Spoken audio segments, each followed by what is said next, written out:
All right. Hello, everybody. We are back. We're going to go down the algorithm now, and today we're going to talk about massive hemorrhage.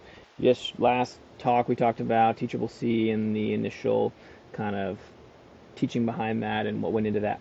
But now we're going to go down our March algorithm, and that way we're all operating off the same structure when we talk about damage control resuscitation and the resuscitation of critically ill in the austere environment. Let's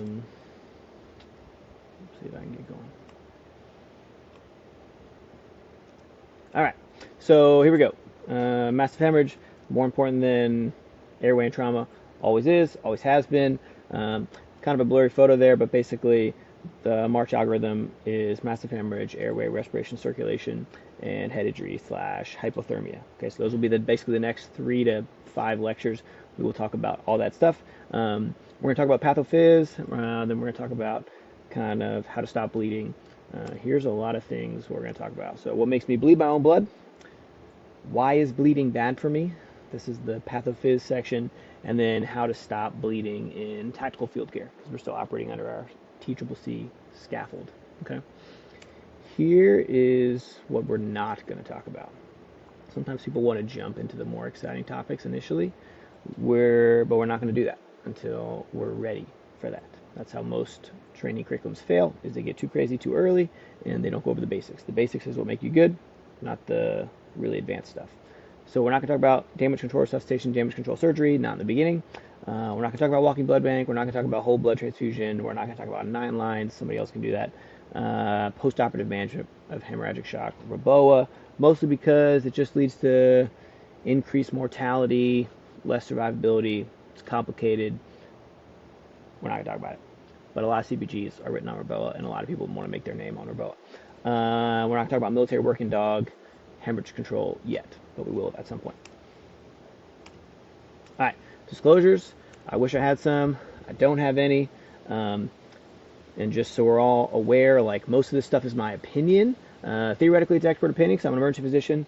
I was 7 years in active duty, do GST, but it is my opinion. It's very evidence-based for the most part, but like all evidence, there's a shade of just what I think is appropriate.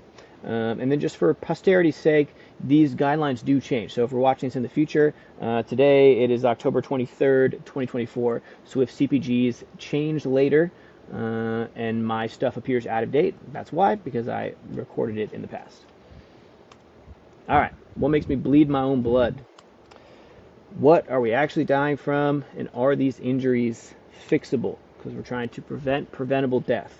We're never going to prevent somebody who's been shot 14 times in the face. They're always going to die. We're not trying to save those people. We're trying to save other people, people who we missed. Okay? So we're going back to Russ Cotwall and Eliminating Preventable Death on the Battlefield, December 2011, JAMA surgery. We've covered this article before, actually, but critical appraisal of medical literature is a part of your job if you touch sick people. That is your job. And you know that it's your job, especially if you're an EMT basic driving to drill right now and you're listening to this. I'll let you know that the very second author on this paper, Harold R. Montgomery, is an actually registered EMT. So that person knew that although they were not a physician, they are not a trauma surgeon, they are not an intensive care, critical care doctor, they knew that it was important enough to be involved in one of the most landmark papers of all time in eliminating preventable death on the battlefield. And so you should also, even if you're an EMT paramedic or EMT basic, be tracking these issues as well and be able to appraise literature. So these are 2 graphs from this paper. Maybe I'll move my face out of the way so you can see. Okay, cool. So the graph on the left is casualties in Ranger Regiment by modality. So on the left, you see the 6% blunt, 24% GSW, 24% IED, 43% explosives that are non-IED, which is like grenades and stuff like that.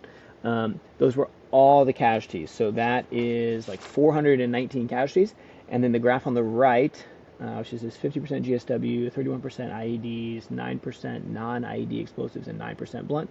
These are fatalities. Okay, that was 32 fatalities. So 419 injuries, 32 fatalities. These are all from October 2001 to March of 2010. As you see, like, you may hear, oh, IEDs, IEDs, IEDs. Well, Ranger Regiment operates a little bit differently than other places, so this maybe doesn't have total generalizability to the entire force. But you're talking about 50% GSWs, okay? 44% of those are chest wounds, 31% are head wounds, 13 were like transthoracic and neck wounds, whatever that really means. We're not really quite sure what that is. But 6% were extremity wounds. So 6% of the people are extremity wounds. So that's a couple people. It's not a ton of people, but it's a few. Were extremity wounds that potentially could have survived. When you talk about these transthoracic / neck wounds, maybe they're talking about sort of junctional hemorrhage and things like that. And so a little bit tricky to understand. Of note, you'll see the explosives non-IED 9%. That's mortars, grenades, rocket-propelled grenades, and also like indirect fire type weapons. Will this casualty pattern look the same in future conflicts? I don't know. It's kind of hard to say. We don't really know. You see the war in Ukraine and Russia, and you see very heavy artillery use. There wasn't much like Afghan or Iraqi heavy use of artillery. They definitely use mortars, they've used stuff like that, but not like